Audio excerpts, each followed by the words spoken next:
Yes? What is it, Helen? How many G's in codger, sir? 3. Speak when you're spoken to, Mason. Oh, I thought he was speaking to me, sir. I see. He usually addresses you as sir, does he? Oh, didn't catch that bit. Get on with your letter and be quiet. I've got on, sir. Then let other people get on with theirs. What sort of codger, Hellman? Silly old codger. Right, Mason, you may go. Oh, no, sir. It's the week to write to my sister as well, sir. Then write to your sister and be quiet. Anything you have to say to your sister. You particularly want to use that word, Hellman? Not that there's anything against it, of course, but it is slang. A rather old-fashioned slang at that. I could use geezer. Yes, very well. What kind of geezer? Silly old geezer. That's enough from you, Cephalus. I realise that you're not English, and I make due allowance for it. There's no reason why you should imitate silly little English idiots like Mason. Yes. Quiet, be quiet. Matter with you, Trench? Please, sir. I can't think of anything to say. My dear Trench, surely you can write your own letters home. Tell them what you did last week. Tell them what is going to happen next week, if you want. Is anything going to happen next week? Considering that on Tuesday we're to have a lecture on the Ice Age... With slides? Be very careful. I've had just about enough of you. And that Saturday is Founder's Day with an address by the Bishop of Sainsbury. And the final form order will be out on Wednesday. I think that even you, Mason, strongly tipped for bottom place, as usual, though you are, could hardly consider the week to be a complete blank. Now get on with your letters, and not another word unless it's absolutely necessary. Please, sir, how do you spell asinine? That's the last word that I should have thought would give you any problems, Mason. 2 I's and 2 N's. Thank you, sir. No doubt you're familiar with the S part of it. Oh, yes, sir. I've got him down already. Take 100 lines, Mason, and stay in after school to write them. Last week, the Lord Privy Seal announced that an excess profits tax of 100% would apply to controlled undertakings engaged on war production. Today, AJ, the Chancellor of the Exchequer told Parliament that the tax... when you were kind enough to take my English for me the other day with 3A, did you give them any exercises? No. I may have asked them to write out their favourite poem. That's always a good time, Spinner. It was only at the end of a period, till the bell went. I'd give them a good go of Keats earlier. Much have I travelled in the realms of gold. Have you? I mean, had you? No, it's just that Mason's favourite poem is new to me. No, we can't all know everything, even you. Red roses blow but thrice a year, in April, June and May. But those who have red noses can blow them every day. What does that sound like? Coleridge? Mason's uncle. I beg your pardon? Oh, not that it's of the slightest importance or significance, but since you raised the matter, Mason has an uncle with a compulsion to write rubbishy nonsense in the boys' autograph album, which, in Mason's somewhat immature estimation, leaves the Oxford Book of English Verse nowhere. Now, if you'll excuse me, I must prepare some simultaneous quadratics before I take the 11 o'clock milkers. Sorry. Not at all. I shall give Mason's uncle 10 marks. Will he be coming down for Founder's Day? I've no idea. Why? I thought you might like to get his autograph. Perhaps the Reverend Bishop of Sainsbury would like one, with a nice limerick. Lord Bishop, I think, is the correct style. Not according to the squid. Really, Gilbert? Look at the time. Well, you're the one who broke the news about the bishop, so I naturally assumed that you knew more about it than I did. Anyway, there are far more important things in life than bishops. 11 o'clock milkers, for one. Rawlinson's taking them from now on. Oh, that's neither here nor there.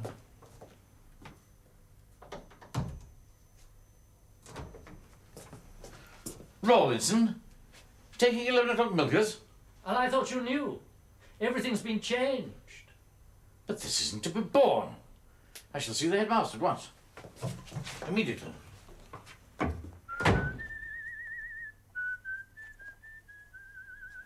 Sir, please, sir.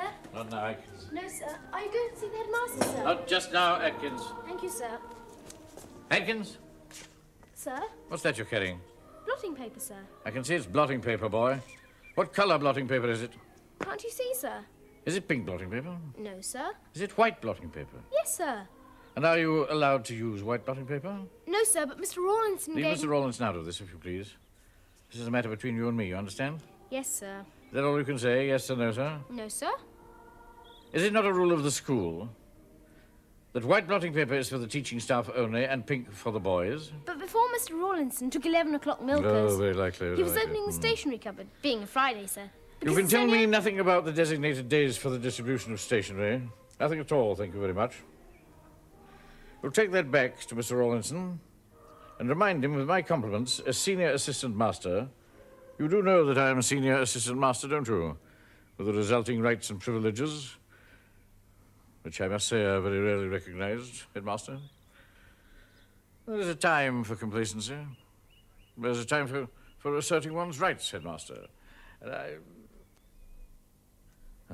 Yes, well, take it back to him and tell him. Pink for the boys and white for the men. Run along. No running in the cloisters, boy. I've been considering what to say to the boys. Thought a few words about the war might be suitable. It's your speech, Harry. Good of you to make it. Old time's sake, my dear fellow. Good of you to put me up for a couple of nights. You'll be in the master's cottage. Not luxurious, but... Yes, boys very interested in the war. Good thing. Something different. I should talk about all the usual things. As well, of course. Always came bottom of the class myself. The race is not to the swift. Good, yes. He who runs may read. I never know what that means. No quest, no conquest. Ah, I dare say. Oh, and talking of that, I've been reading about these new Swedish pom-poms. Very fine weapon. Naval use only at the moment, but when it comes to slaughter by land on a really useful scale. Yes? I really must protest, headmaster. Oh, good morning, my lord. Excuse me, a very pressing matter. For 20 years, after 20 years of looking after the 11 o'clock milkers, I suddenly hear... Wentworth, just a moment. And from a third party, which is no... which is much Mr. worse. Wentworth, Harry, our mathematics master. Morning, Wentworth. Rich time for you just now. Oh, yes, indeed, Bishop. Yes. If I'm at fault, then naturally I'm prepared to... Rich? I don't quite follow your grace. Boys glad of a change. Keen on the war. Oh, exercises about wallpapering the WC. Gone for good, eh, Wentworth? Bazookas now. The trajectory of the 25-pounder shell. If a grenade kills 12 men at a range of 30 feet, how many grenades to polish off the entire platoon? Endless possibilities. We shall have to have you on our staff, Harry, if you ever decide to leave Saintsbury. I might take you up on that. Oh, I hardly think, Headmaster, that unless the school expands considerably... Horses the are room- finished, of course, in this war. Pity. Good material there, Wentworth. If 4 horses are pulling a field gun at 3 miles an hour, and each horse casts a shoe every 5 minutes, reducing the speed by, shall we say, 15%. Oh, horses, certainly, yes. He saith among the trumpets. Ha-ha!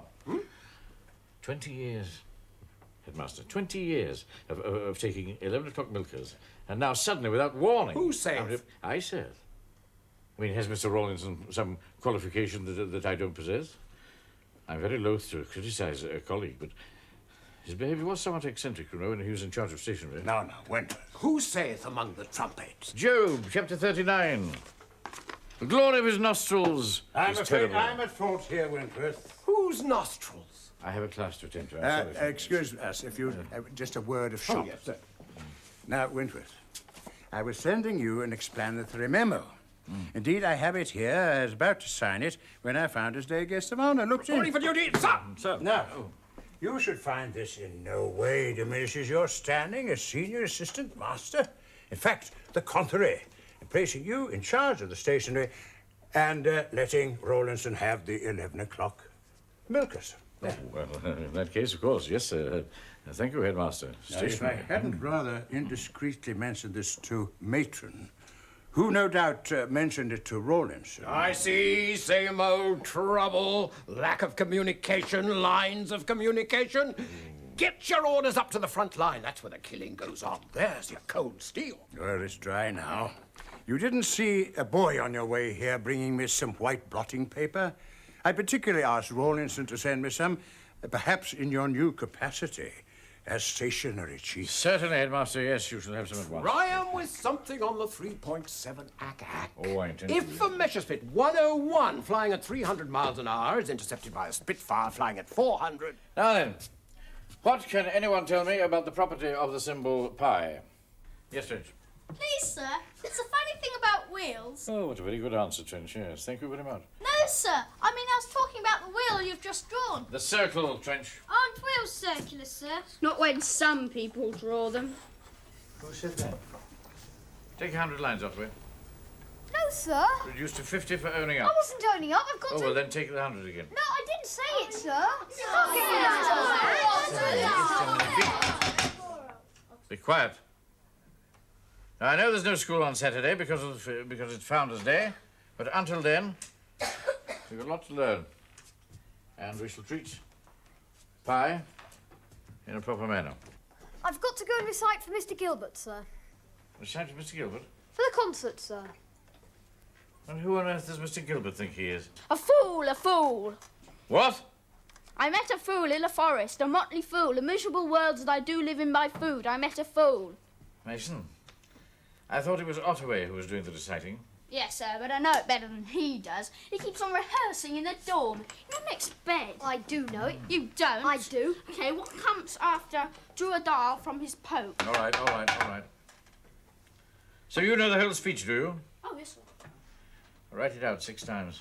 Oh, no, sir, not 6. No, not 6. 12, make it 12. I'm trying to poke in the dial, Ottaway. It's as you like it, sir. But I don't like it. Oh, jolly good, sir. You can go. Go on, get out. And tell Mr. Gilbert with my compliments. Sir? Never mind, I'll tell him myself. Don't bang the door! Now perhaps you can have silence. Absolute silence.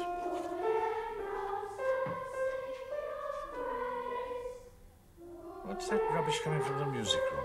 It's the school song, sir. Bird grove through the age. Thank you, I know the school song. Boy Listen. and master, sing your praise. Thank you. Turn, ye, turn the crowded page. Shut up, Anderson. Shut the window, Atkins. You know all the words, do you then, Mason? Oh, yes, sir. Never forget those happy days. How many verses? 8, sir. Write them out 8 times. Oh, no, sir. I don't know them all. Now, this circle, or wheel, as you prefer to call it, Trench. Gosh, my giddy aunt. I've just remembered. I've got to report Miss Coons with the trebles. And Sapulus, haven't we, Sapulus? Just one moment. No, sir, we've got to go. Come Stay on, Sapulus. precisely where you are. Is this whole set to be decimated just for the sake of Founder's Day entertainment? Go and sit down, both of you. What's the matter with you, Anderson? Hopgood and me are wanted for duet practice. Hopgood and I. No, sir, not you, sir. Hopgood and me. The very next person to interrupt this class will be... What do you want, matron? Really, Mr. Wentworth. I want 4 of my soldiers, if you'd be so kind. Etheridge, Atkins, Hillman, and Briggs. No. Oh, yes, as arranged, Mr. Wentworth. Hurry, boys, hurry. As arranged with the headmaster, Mr. Wentworth. Oh. Come on, boys, hurry.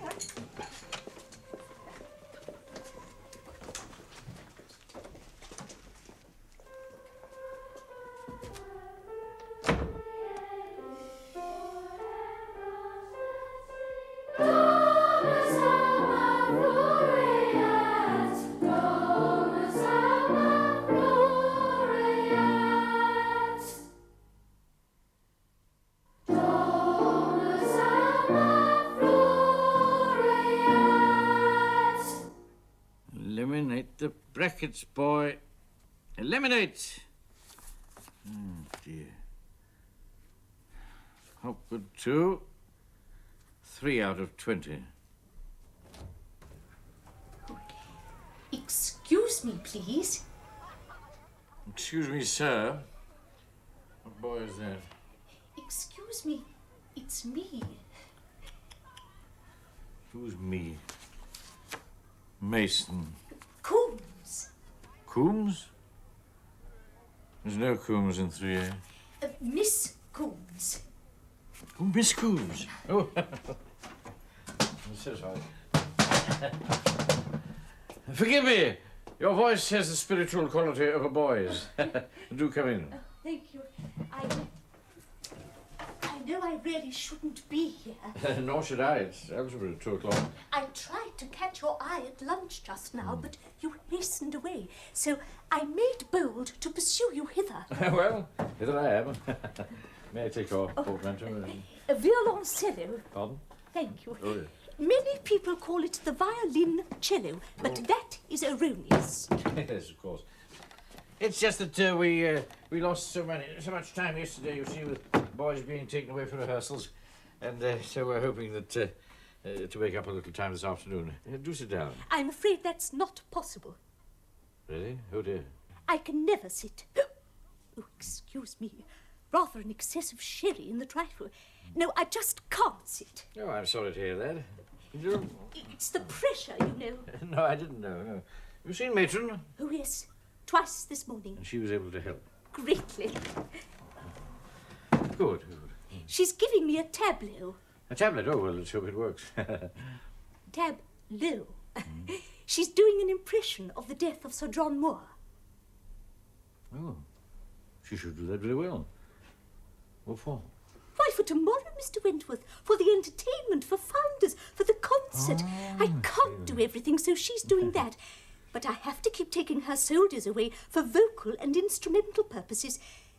So you aren't the only one to be deprived, Mr. Wentworth. I do beg you to believe. And Sir John Moore is Betterton. Betterton who? Well, Betterton too. Lower Fourth. By no means word perfect with his half a league after the piano duets in part 2. Oh, excuse me. Pardon me. Sorry. People seem to think that my little corner of music and drama here at Burgrove is above the struggle, Mr. Wentworth, but it by no means is. And year after year, when the entertainment comes round, the difficulties of getting the boys for rehearsals.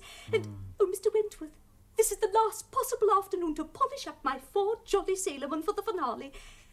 And 2 of them are yours, Mr. Wentworth. Mine? Yes, in your algebra set. Well, I've simply screwed up my courage to come and ask you if, in the circumstances, you could most kindly make an exception. But there.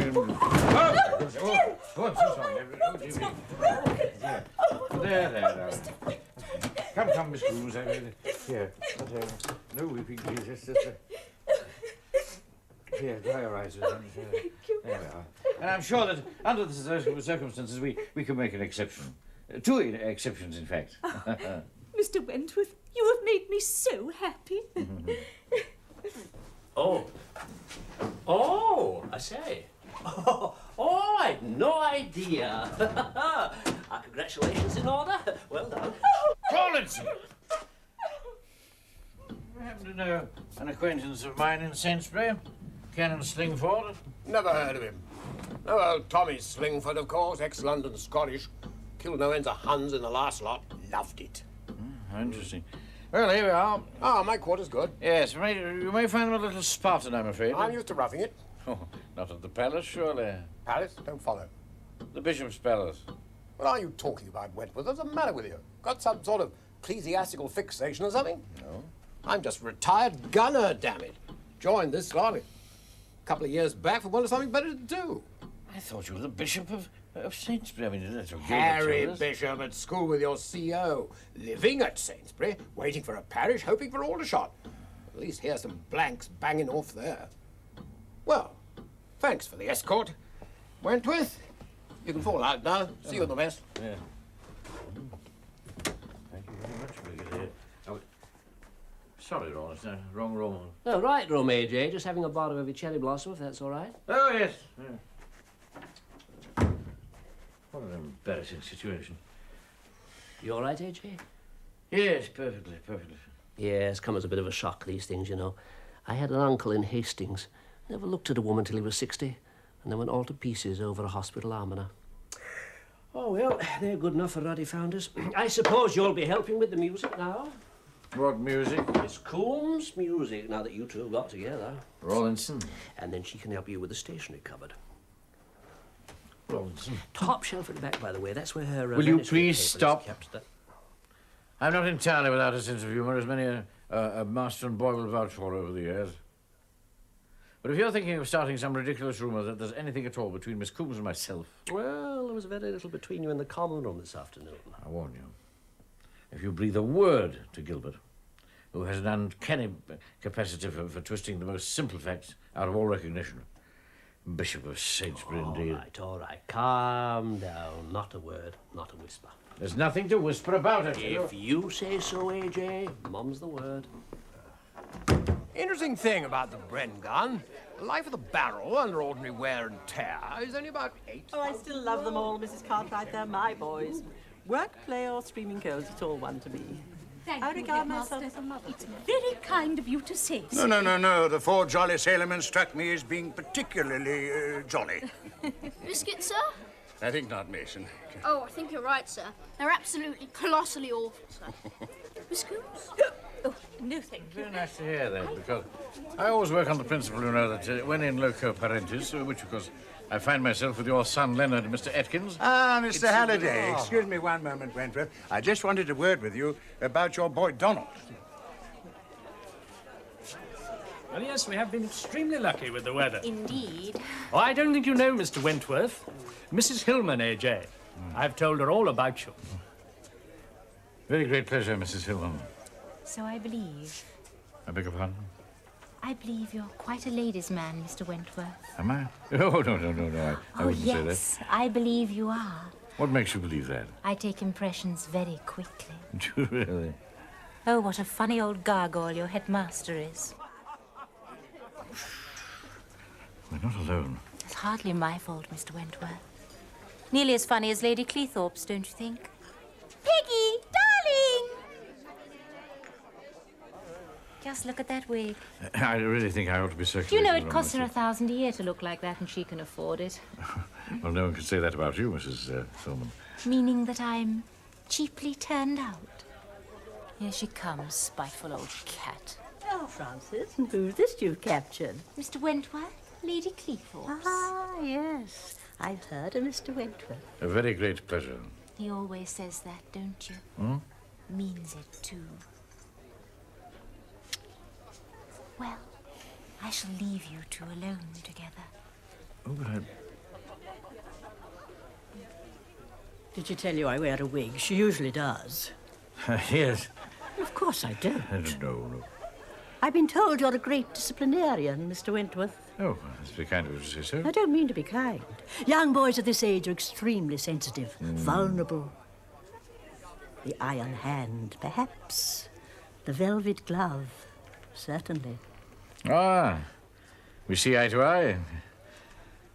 Lady Cleethorpes, at least as a general rule. But there are always exceptions to every rule. I think that boy over there, that boy, Mason, I don't think his parents are down today. Now, that boy is not only impudent and idle, he's also facetious and a congenital nincompoop. I supply the discipline that his parents are obviously too idle to care about. Indeed, Mr. Wentworth. Oh, yes, indeed. I've given that boy more lines than the Great Western Railway. I've kept him in so often that he's very seldom seen abroad. And to what effect? Very little, I'm afraid. One might as well try to teach trigonometry to a Hottentot. But I don't despair. I shall bend him to my will. Oh, yes. Sir, Yes, indeed. What are you doing? of a lemonade to have? You must serve the ladies first, Cephalus. Remember, you're in England now. Ask Lady Cleethorpes. She is where? I don't know. Run along, boy. For Mr. Wentworth? Matron, I'm very glad to see you. Oh, this is new. May I ask why? Lady Cleethorpes, over there, talking to the headmaster. She's not a Burgrove parent, surely. No, she's only the headmaster's favourite parent at the moment. She is? Or will be, when she's given of her bounty for the new swimming bath. But I'm quite sure there's no Cleethorpes on the school list. No, but there is a Mason. You should know that. Mason? Her first husband's name was Mason. She divorced him.